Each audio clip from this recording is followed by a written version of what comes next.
ஸ்ரீமாத்ரே நமஹ.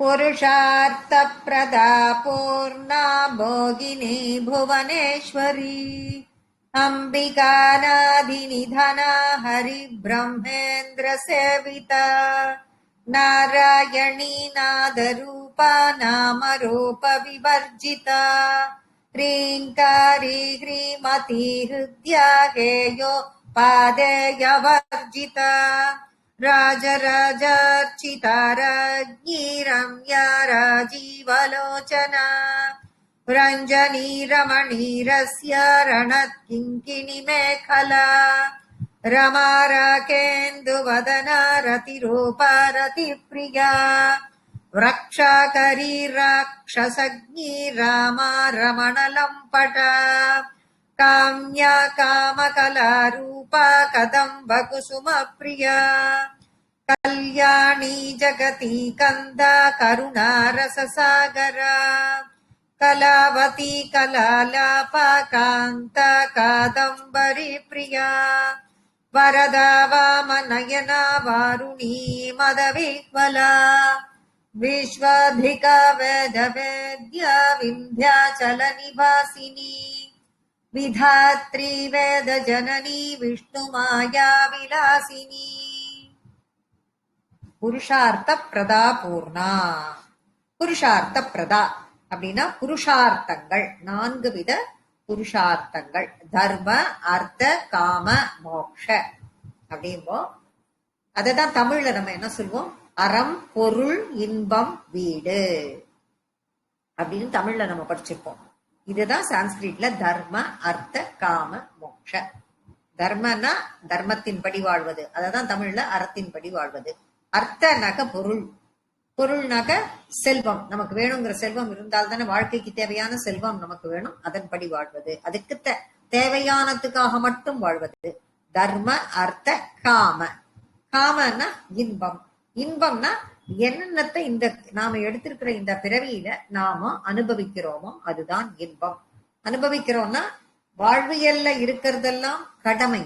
அனுபவிக்கிறதுங்கிறது பகவான் கிட்ட போய் நாம இருந்து பகவானை அனுபவிப்பது, அது இன்பம். வீடு அப்படின்றது தமிழ்ல, மோட்சம்ங்கிறது சான்ஸ்கிரிட்ல.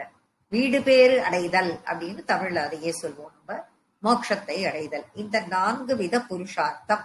புருஷார்த்த பிரதா அப்படின்னா இந்த 4ஐயும், மரம் பொருள் இன்பம் வீடு கொடுக்கக்கூடியவள் அவள்.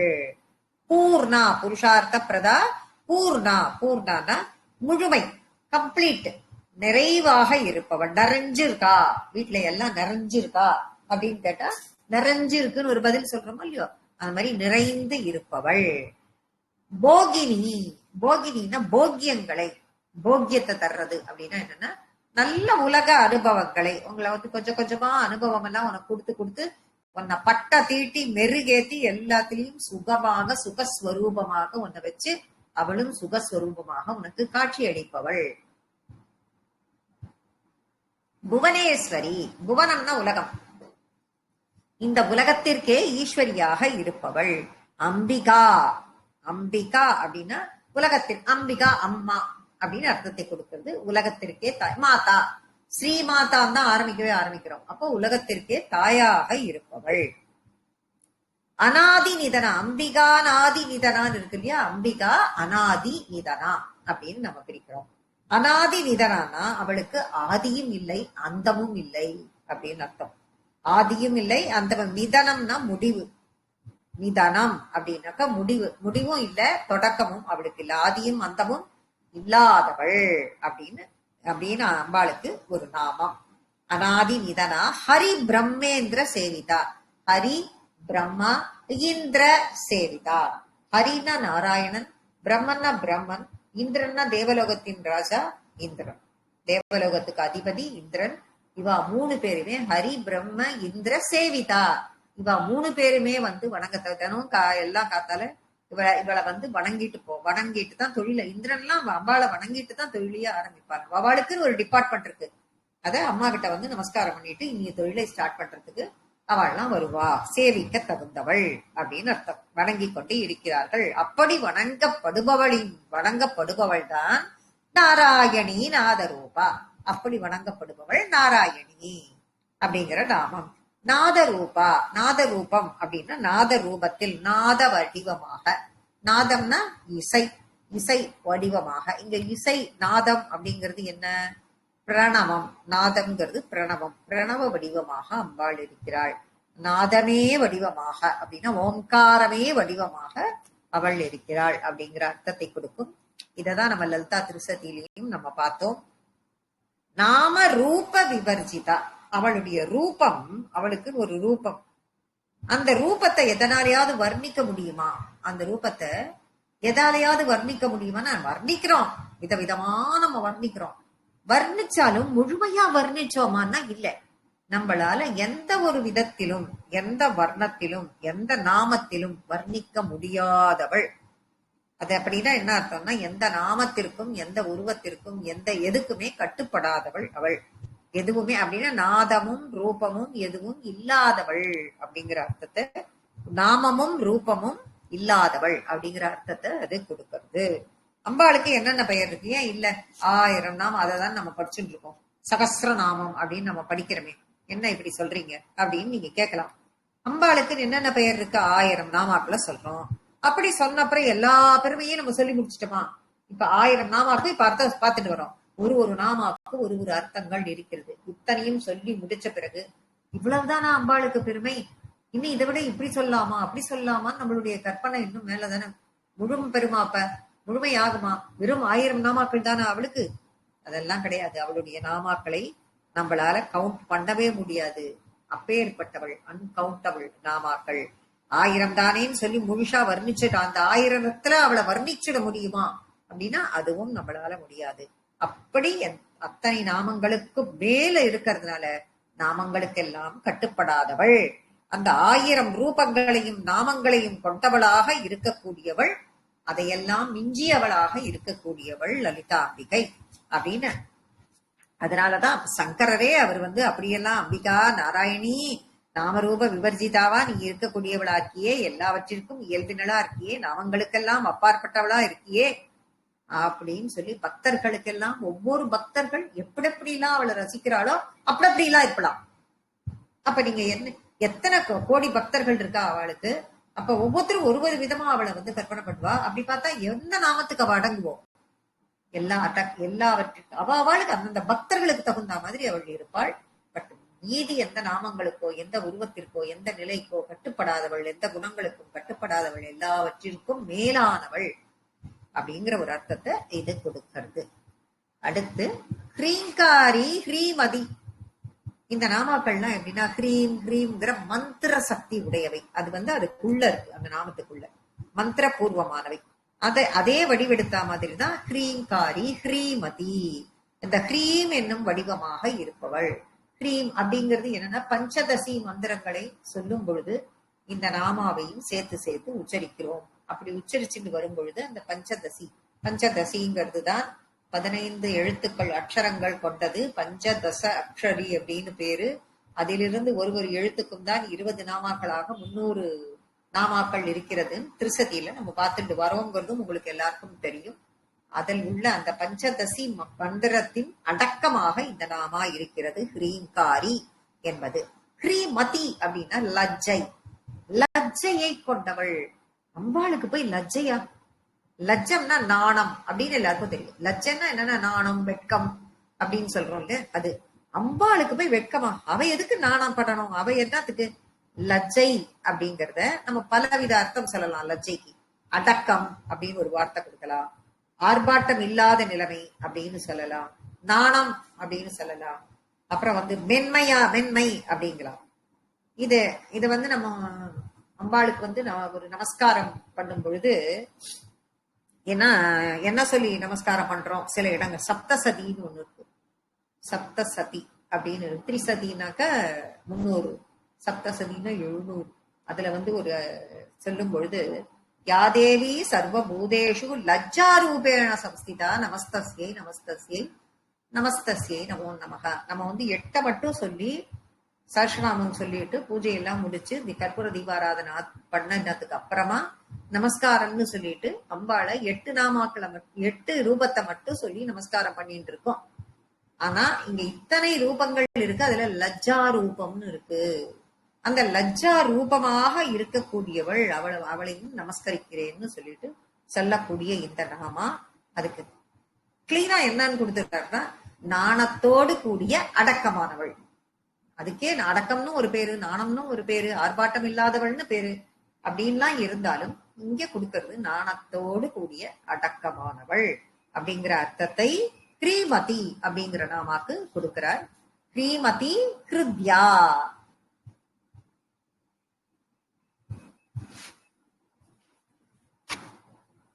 ஸ்ரீமதி ஹிருத்யா அப்படிங்கிற ஒரு நாமா. ஹிருத்யா அப்படின்னா ஹிருதயத்தில் வசிப்பவள். ஹேயோபாதேய வர்ஜிதா. ஹேயோபாய அப்படின்னா அதை பிரிக்கணும். ஹேயம் உபாதேயம் அப்படின்னு அதை பிரிக்கணும். ஹேயம் ஹேயோபாதேய, ஹேய உபாதேய அப்படின்னு அதை பிரிச்சுக்கணும். ரெண்டா பிரிச்சுட்டீங்கன்னா விருப்பம் இல்லாத ஒரு விஷயம் இருக்கு. ஹேயம்னா என்ன அப்படின்னா விருப்பம் இல்லாததால் எனக்கு இந்த விஷயத்துல எனக்கு இஷ்டமே இல்லை அப்படின்னு சொல்லிட்டு அதை தள்ளி விட்டுருவோம். நாமளா இருந்தா சில விஷயத்தின் மேல விருப்பம் இருக்கு அப்படின்னா அதை என்ன பண்ணுவோம், சரின்னு அதை நம்ம சேர்த்துப்போம். ஆனா அம்பாளுக்கு இது மேல விருப்பம், இது மேல வெறுப்பு அப்படிங்கிறது எதுவுமே இல்லாதவள். ஹேயோபாதேய வர்ஜிதா. ஹேயமோ உபாதேயமோ எதுவும் இல்லாதவள். அதாவது விருப்போ வெறுப்போ எதுவும் அவளுக்கு இல்லை. ஹேயோபாதேய வர்ஜிதா. ராஜார்ச்சிதா ராஞி. ராஞிங்கிறத நம்ம ஆரம்பத்திலேயே பார்த்துட்டோம்.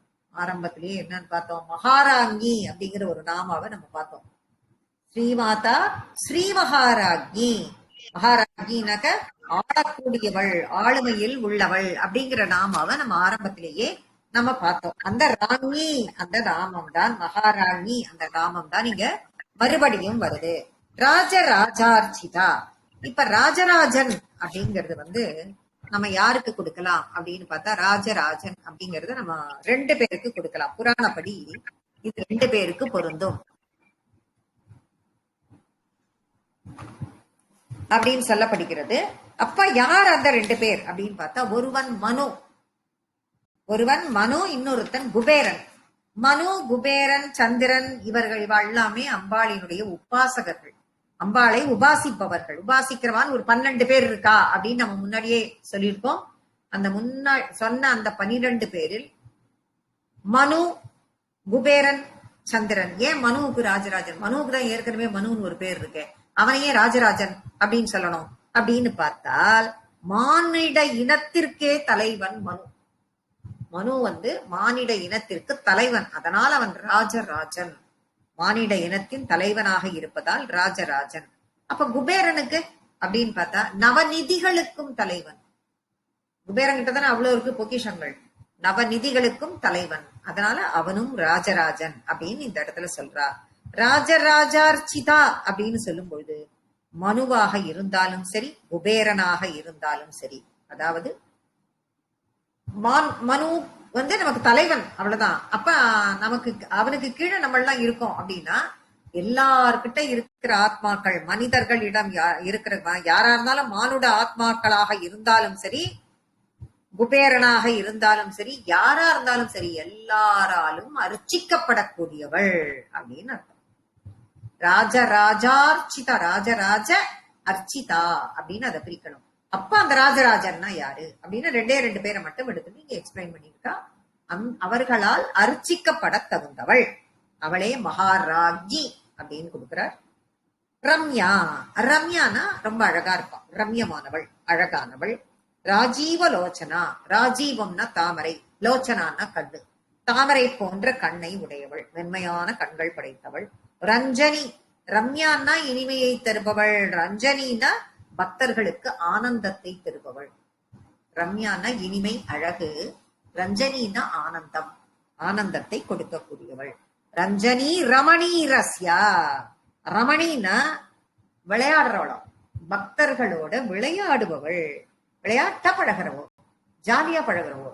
எந்த வித மனசுல ஒரு இதுவும் இல்லாம அப்படியே மனசு ஃப்ரீயா வச்சுட்டு நம்ம யார்கிட்ட பேசுவோம்? நம்ம கூட யார் ஜாலியா இருக்காளோ, யார் ஃப்ரெண்ட்லியா மூவ் பண்றாளோ, நம்மளோட நல்லது கெட்டதையும் புரிஞ்சுட்டு அவளோட நல்லது கெட்டதையும் ஷேர் பண்ணிட்டு இது எங்கேயும் வெளியில போகாம அதை ஒரு பெட்டகமாக வைத்து பாதுகாத்து கொண்டு யார் இருக்காளோ அவளோட நம்ம நம்மளுடைய பழக்க வழக்கங்களை வைத்துக் கொள்வோம். அது மாதிரி அம்பாளானவள் அதற்கு தகுந்தவள். அப்ப அவ பக்தர்களுடன் விளையாடுகிறாள், பக்தர்களோட தோழமையோடு, அதுதான் ஃப்ரெண்ட்ஷிப்பா அவளை அரவணைச்சுட்டு விளையாடுறா. அப்ப அவளுடைய கல்யாண குணங்கள் மிக உயர்ந்த மங்கள குணங்கள். அப்ப அதெல்லாம் நம்ம பாக்குறப்போ தோழமை அப்படிங்கிற ஒரு குணம் அவகிட்ட ஒசந்து நிக்கிறதாம். அம்பாள் கிட்ட அவள்கிட்ட இருக்கிற குணத்துல தோழமை, அந்த ஃப்ரெண்ட்ஷிப் அது உயர்ந்து நிக்கிறது. இந்த பூலோக வாழ்க்கையிலேயே நமக்கு ரொம்ப ரொம்ப முக்கியமானது தோழமை. அந்த ஃப்ரெண்டுங்கிறது எப்படி, அதுக்கு வயசு ஒரு கணக்கே கிடையாது. வயசுங்கிறது வேற, சம வயசுல ஃப்ரெண்ட்ஷிப் வச்சுக்கிறதுங்கிறது வேற. ஆனால் அந்த தோழமைங்கிறதுக்கு ஒரு இலக்கணம், அந்த இலக்கணத்தோட யார் இருக்காளோ, யாரிடம் அந்த ஃப்ரெண்ட்ஷிப் அந்த தோழமையை கொண்டாடுகிறாளோ அவா கிட்ட, யார் அம்பாளோட அந்த மாதிரி ஃப்ரெண்ட்லியா இருக்கிறாளோ அவாட்ட அவளும் ஃப்ரெண்டா இருப்பா, அவளும் ஜாலியா விளையாடிட்டு இருப்பா. ரொம்ப உரிமை இருக்கிற வாட்டா தானே எல்லாத்தையும் நம்ம பண்ண முடியும், நம்ம விளையாட முடியும், நம்ம அவளை கவுண்டர் பண்ண முடியும், என்ன வேணாலும் நம்ம பண்ணலாம் இல்லையா? அந்த மாதிரி தன்னோட பக்தர்களோட அவ விளையாடுறா. அந்த மாதிரி விளையாடும் பொழுது அவள் பக்தர்களுக்கு மகிழ்ச்சியை கொடுக்கிறாள்.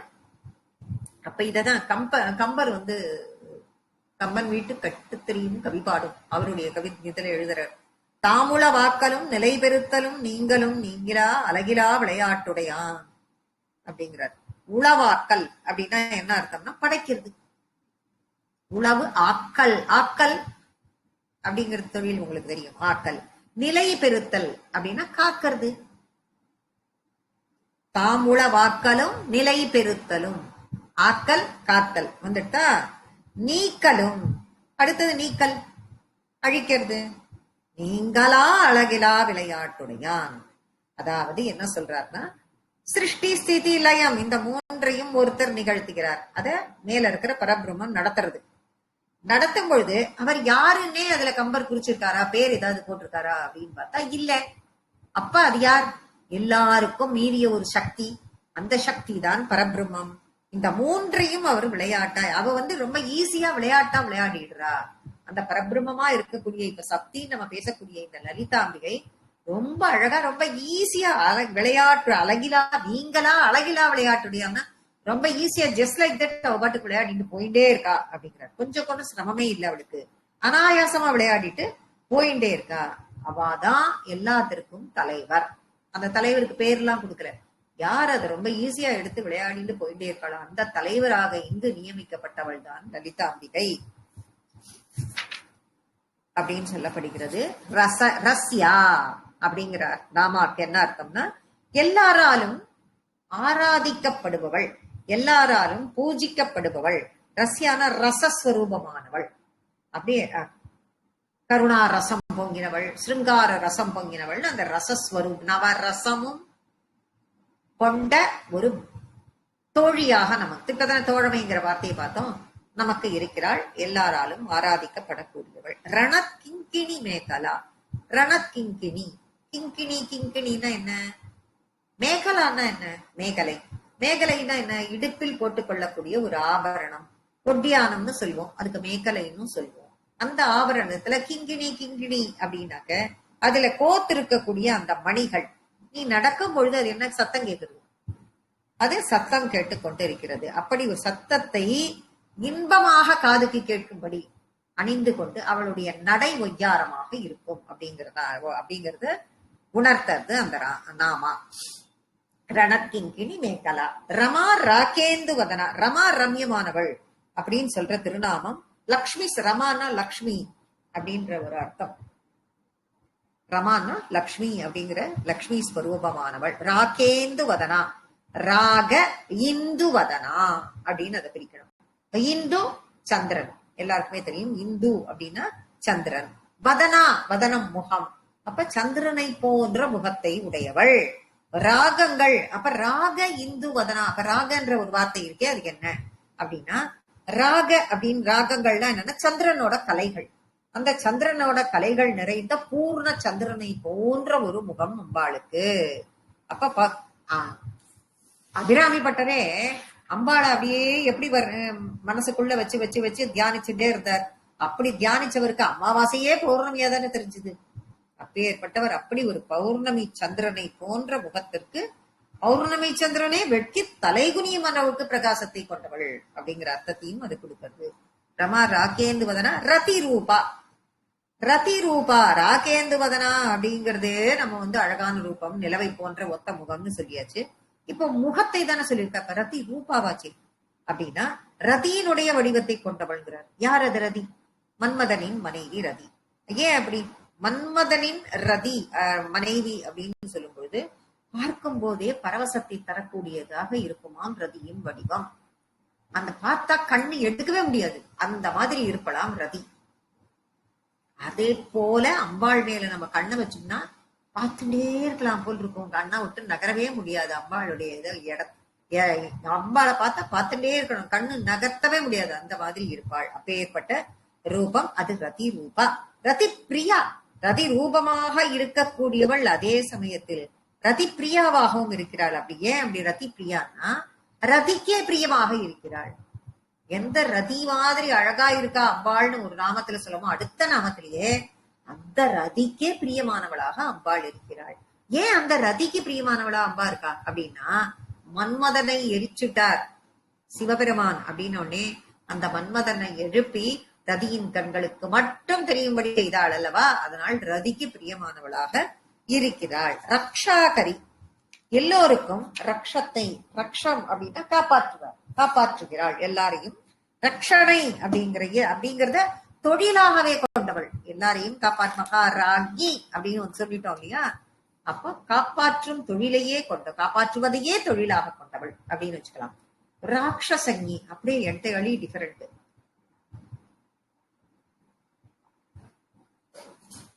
வடக்கு அதுன்னா இதுக்கு தெற்கு ஆன்சர். காப்பாற்றக்கூடியவளா இருக்கிறவள் ராட்சசங்கி அப்படின்னு. ராட்சச அக்னி முன்னாடி நாமத்துக்கு அப்படியே ஆப்போசிட். என்ன அப்படின்னா எல்லாரையும் காப்பாற்றக்கூடியதான். அப்புறம் என்ன ராட்சசர்களுக்கு அக்னியா இருக்கா அப்படின்னா அவன் ராட்சசன், அவரவர்கள் குணத்திற்கு ஏத்தா மாதிரி இருப்பார். நீ நல்ல கர்மாக்களை செய்யக்கூடியவர்களுக்கு எல்லாம் காப்பாற்றக்கூடியவளாகவும் தீய கர்மாக்களை செய்யக்கூடியவர்களுக்கெல்லாம் எதிரியாகவும் அம்பாள் இருக்கிறாள் அப்படின்னு சொல்லிட்டு சுட்டெரிச்சிருவாங்க. அந்த மாதிரி இருக்கா அப்படிங்கிறதையும் ராட்சசக்னி அப்படிங்கிறதையும் கூடவே காமிச்சு கொடுத்துடுறார். ராமா ரமண லம்படா. இப்ப ராமா அப்படிங்கிற நாமம். ராமா அப்படின்னா என்ன அப்படின்னா ஸ்திரீ ஸ்வரூபம். அங்க ரமானா லக்ஷ்மின்னு நம்ம சொல்லிட்டோம். இங்க ராமா அப்படின்னா ஸ்ரீ ஸ்வரூபமாக இருக்கிறாள்னு ஒரு அர்த்தம். ராமா அப்படின்னா நம்ம ராமரன் வச்சுக்கோம் இல்லையா. இங்க இது பூரா அம்பாளினுடைய நாமமாக இருக்கிறதுனால ராமா அப்படின்னாக்க ஸ்திரீ ஸ்வரூபம். சிவ அப்படின்னா தான் சிவன், சிவா அப்படின்னா அம்பாள் அப்படின்னு இதுல சிவானந்த லகரி படிக்கும் போதே அதை பார்த்தோம், ஸ்ரீபாத சப்ததி படிக்கும் போது அதை பார்த்திருக்கோம். அந்த மாதிரி இங்க ராமா அப்படின்னா ஸ்ரீஸ்வரூபம். உலகத்துல இருக்கக்கூடிய எல்லா ஸ்திரீகளிலேயும் அம்பாள் எல்லார்கிட்டையும் அம்பாள் இருக்கா, எல்லார்கிட்டையுமே அம்பாள் இருக்கா. அதனாலதான் பார்க்கிற பெண் வடிவங்களை எல்லாம் யாரு விவேகானந்தர் என்ன பண்ணாரு, பார்க்கிற பெண் வடிவங்கள் எல்லாத்தையுமே காளியின் ரூபத்தில் பார்த்தார். அதே மாதிரி பார்க்கிற பெண் வடிவங்களை எல்லாம் திருவானைக்காவல் அகிலாண்டேஸ்வரியாகவே பார்த்தார் தாய்மானவர். தாய்மானவர் திருச்சியில இருக்கிற அந்த உச்சிப்பிள்ளையார் கோவில் ஏறும்போது பாதியில தாய்மானவர் கோவில் தான், அதுக்கப்புறம் மேலதான் பிள்ளையார் இருப்பார். அந்த தாய்மானவர் பார்க்கிற பெண் வடிவம் பூராத்தையும் திருவானைக்காவல் அகிலாண்டேஸ்வரியாகவே பார்த்தார். சரி, அது இருக்கட்டும். தர்மம் அப்படின்னு சொல்லிட்டு சொன்னாரே அப்படின்னு பார்த்தா, தர்மம் ஆண் வடிவம் நாராயணன் என்றால் அதனுடைய பெண் வடிவம் அம்பாள், தர்மியாக அம்பாள், அம்பிகை பரமேஸ்வரி இருக்கிறாள். இதை விளக்கும் நாமம்தான் ராமா ரமணலம்படா. அப்படின்னா தன்னுடைய பர்த்தாவாக கணவராக சிவகாமேஸ்வரருக்கு, தன்னுடைய பர்த்தா யாரு, அம்பாள். அம்பாள் காமேஸ்வரி, இவர் காமேஸ்வரன். அவருக்கு பிரீத்தியாக, அவருக்கு எப்பயும் சந்தோஷத்தை கொடுக்கக்கூடியவளாக இருக்கிறாள். காமியா காம கலாரூபா. காமியா என்றால் காமியா அப்படின்னா விருப்பம், பக்தர்களின் விருப்பங்கள் எல்லாவற்றையும் நிறைவேற்றுபவளாக இருக்கிறாள். விருப்பம்ன்றது என்ன, அவளுடைய விருப்பம் முதல்ல சரியான்னு பாப்பா. சரியான்னு பார்த்து அலசி ஆராய்ச்சி அனலைஸ் பண்ணி எல்லாம் பண்ணி அது சரிங்கிற பட்சத்தில் அவளுக்கு அதை செய்து கொடுப்பாள். இல்லைன்னா அவளுக்கு என்ன வேணுமோ அது அவளுக்கு தெரியும். காமகலா ரூபா, எல்லாவித கலைகளுக்கும் இருப்பிடமானவள். கலாரூபா, கலைகளுக்கெல்லாம் இருப்பிடமானவள். கதம்ப குசும பிரியா. கதம்பவனம், அம்பாள் இருக்கிறது எங்க இருக்கா? உட்கார்ந்துட்டு இருக்கா. கதம்ப வனவாசினி அங்க உட்கார்ந்துட்டு இருக்கா. கதம்ப வனத்தையே தன்னுடைய விலாசமா வச்சுட்டு இருக்கா. அவளுக்கு விலாசமே கதம்ப வனம். மதுரையில பாத்தீங்கன்னா ஸ்தல விருட்சமே கடம்ப மரம் தான். அங்க உபவனத்துல இருக்கக்கூடியவளே அவள். பெரிய கதம்ப தோட்டமா இருக்கும் அவள் இருக்கிறது. சுதா சிந்தோர் மத்தியே அப்படின்னா ஆச்சாரியார் சொல்றார். சிந்துங்கிறது கடல், பெரிய கடல், அமுதக்கடல். அதன் மத்தியில் ஒரு மணித்வீபம் இருக்கு. அந்த மணித்வீபத்துல இருக்கிறது பெரிய காடு. அது தேவலோகத்துல இருக்கிற தேவலோகத்துல இருக்கிற மரங்கள் தான் அத்தனையும் கதம்ப வனம். மரங்கள் எல்லாம் கதம்ப மரங்கள். கதம்ப வனம் நிறைஞ்ச காடு. அந்த காட்டுக்கு நடுவுல ஒரு தோட்டம் இருக்கு. அந்த தோட்டத்துக்கு நடுவுல ஒரு வசதி உத்தியான வனம் ஒண்ணு இருக்கு. அதுதான் கதம்ப வனம். அந்த கடம்ப வனத்துக்கு நடுவுலதான் அம்பாள் இருக்கான்னு சொல்லிட்டு இருக்கமே நம்ம. சிந்தாமணி கிரகம். அந்த கிரகமே, அந்த சிந்தாமணி கிரகம் அங்கதான் இருக்கு. அந்த சிந்தாமணி கிரகத்தில் ஸ்ரீமன் நகர நாயிகாவாக இருக்கக்கூடியவள் அம்பாள். அந்த கதம்ப வனத்துல இருக்கிற குசும பூக்கள்னா அப்படி ஒரு பிரியா, பிரியமானவள்.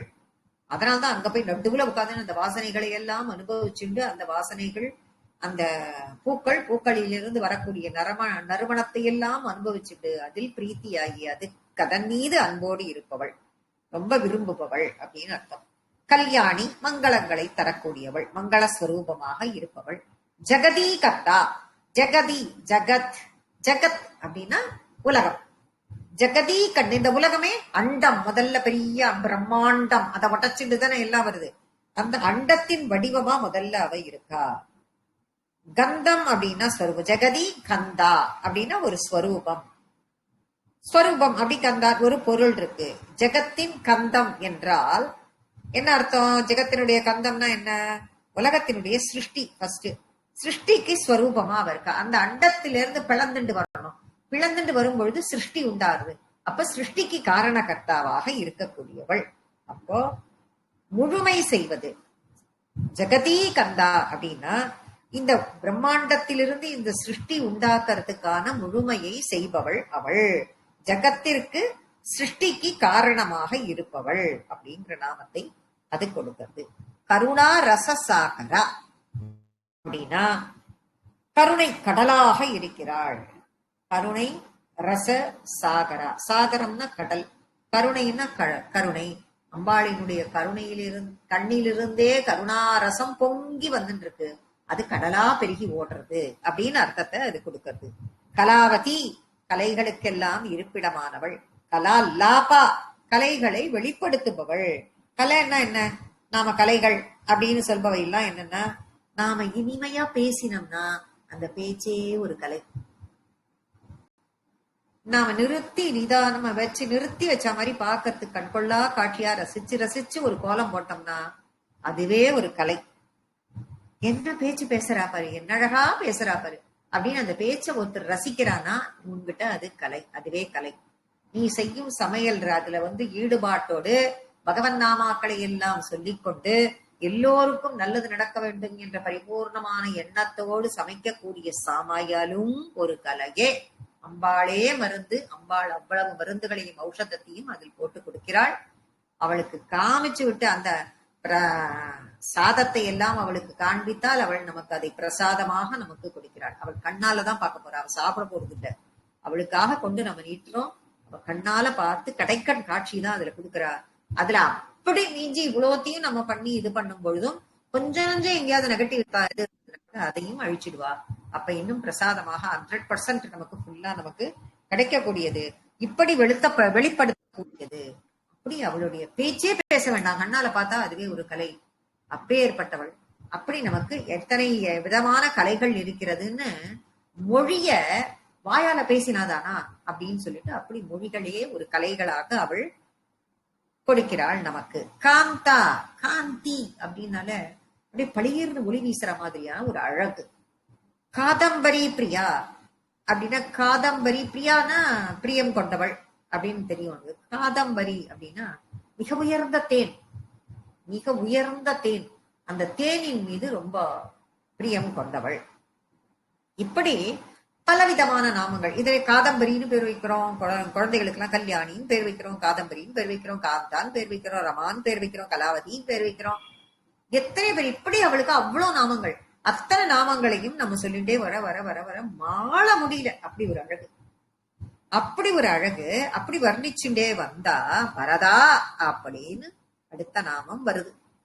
வரதா அப்படின்னா எல்லா வரங்களையும் தரக்கூடியவள்.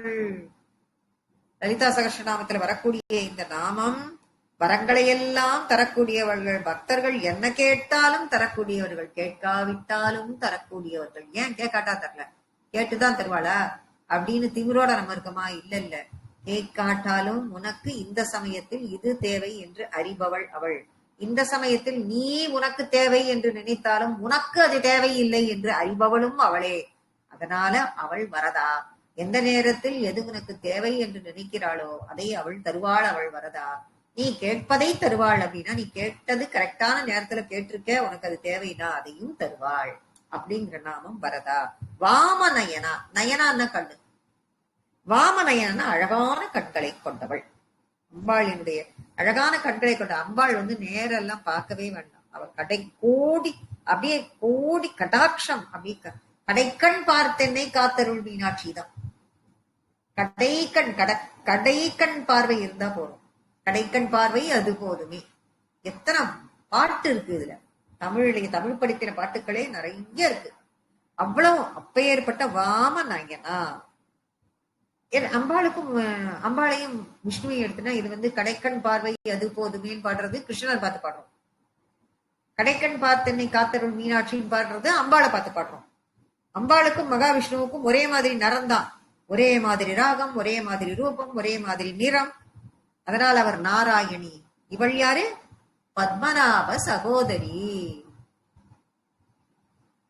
ஒரு நாமம் இருக்கு, பின்னாடி வரப்போகுது அப்படின்னு நம்ம பார்த்தோம். அப்ப ரெண்டு பேருடைய கண்ணுமே எப்பயுமே அலைஞ்சுட்டே இருக்கும். கண்ணு அவ ரெண்டு பேருக்கும் எப்பயும் அலைஞ்சுட்டே இருக்கும். இது எங்க அம்பாளினுடைய கண்ணு அலைஞ்சுட்டே இருக்கிறதுன்னு பார்த்தா, மகாவிஷ்ணுக்கு எங்க கண்ணு அலைஞ்சுட்டே இருக்கு அப்படின்னா, ஸ்ரீரங்கத்துல போயிட்டு அங்க திருப்பாணாழ்வார் எழுதிட்டே வருவார். காலில இருந்து பாதாதி கேசம் வர்ணிக்கிறார். இவர் என்ன வைக்காரமா பாம்பு படுக்கையில படுத்துட்டு இருக்காரு. பாதாதி கேசம் வர்ணிச்சுட்டே வந்தவர் கொஞ்சம் கொஞ்சம் கொஞ்சமா கழுத்தாச்சு, முகமாச்சு, வதடாச்சு, மூக்காச்சு, கண்ணு கிட்ட போனவரு அப்படியே நின்னுடுறார். அதை வர்ணிக்கிறப்போ அதுல இருந்து ஆரம்பிச்சு அப்படியே மேல போய் அதுக்கு மேல வர்ணிக்கிறதுக்கு முற்படுறார். அவரால் அந்த கண்ணை வர்ணிக்கவே முடியல. அந்த கண்ணு அப்படி ஒரு அலப்பாயிருது. முழுதா அப்படி பார்த்தா அவரால் அந்த கண்ணை சொல்ல முடியுமா அப்படின்னு பார்த்தா அவரால் வர்ணிக்கவே முடியலை. அதனால்தான் வர்ணிக்க முடியாத அளவுக்கு, எப்படி லலிதா சகஸ்ரநாமத்துல கண்ணை வர்ணிக்க முடியல, என்னதான் சொன்னாலும் அவ கண்ணை முழுசா வர்ணிக்க முடியலையே நாம தடுமாறுற மாதிரி திருப்பாணாழ்வாரும் அன்னைக்கு தடுமாறினார். அப்படிங்கறத இது ரெண்டுத்துக்குமே இதுவாக அவளும் சரி அவரும் சரி இவளும் சரி ஒரே மாதிரி போக்கில் இருக்கிறார்கள். 1000 கண்ணுடையாள். இமைக்கவே மாட்டான்னு நம்ம பார்த்தோம். ஏன்னா கண்ணை இமைக்கிறா அப்படின்னா கண்ணை மூடி திறக்கிறான்னு அர்த்தம். கண்ணை மூடும் போது பூலோகமே இருண்டு போயிடுமே. அதனால அவ என்ன பண்றா? இமைக்காமல் இருந்து நம்மளை பிரகாசத்திலேயே வைத்துக் கொண்டிருக்கிறாள். கண்ணு அங்கே இங்கே சலனமிடுறது அப்படின்னா, சஞ்சலம் அடையிறது அப்படின்னா, யாருக்கு என்னவோ, என்ன எப்படி இருக்கா, பக்தர்கள் எப்படி இருக்கா அந்த கண்ணு பார்த்துட்டே இருக்கு. இமைக்கிறதே கிடையாது. சலன் மீனாபலோச்சனி அப்படிங்கறதெல்லாம் நம்ம பார்த்திருக்கோம். இததான் இங்க சொல்றார். வரதா வாமநயனா வாருணி மதவிஹ்வலா. இதை நம்ம பலவிதமா எடுக்கலாம். வாருணி அப்படின்னா தேன், மது, மகரந்தம் அப்படின்னு சொல்லிட்டு சொல்றோம். அப்படி பரமானந்தத்தில் அந்த தேனை குடிச்சா என்ன பண்ணும்? அப்படியே ரீங்காரம் அது பாட்டுக்கு என்ஜாய் பண்ணிட்டு அப்படியே இருக்கும் இல்லையோ, அந்த பரமானந்தத்தில் திளைப்பவள், பரமானந்தத்தில் திளைக்க கூடியவள் அவள். விஸ்வாதிகா விஸ்வத்திற்கெல்லாம் அதிபதியாக, விஸ்வத்திற்கு அதிபதியாக இருப்பவள். வேத வேத்யா, வேதத்தின் பொருளாக இருப்பவள், வேதங்களினால் அறியப்படுபவள். வேதங்கள்லாம் வேத மாதா இவள், வேதங்களே இவளை நமஸ்கரிக்கிறது. அந்த வேதங்களால நம்ம இன்னும் நிறைய அவளை பத்தி தெரிஞ்சுக்கிறதுக்கு ஒரு வாய்ப்புகள் இருக்கு. விந்தியாச்சல நிவாசினி.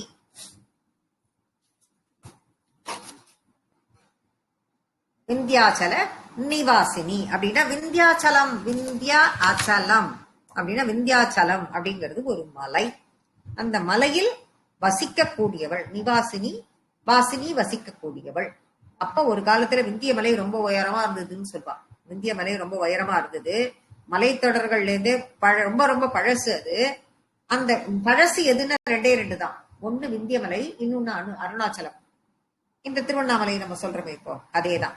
விந்தியம் கீழே போயிட்டே இருந்துட்டான். விந்திய மலை கீழே போயிட்டே இருந்துட்டு அதன் சாயல்கள் இப்ப அங்கங்க இருக்கே தவிர பழைய உயரமான விந்தியம் இன்னைக்கு இல்ல அப்படின்னு அதை பத்தின பல கதைகள் சோரி இருந்துட்டேதான் இருக்கு அப்படின்னு சொல்லப்படுகிறது.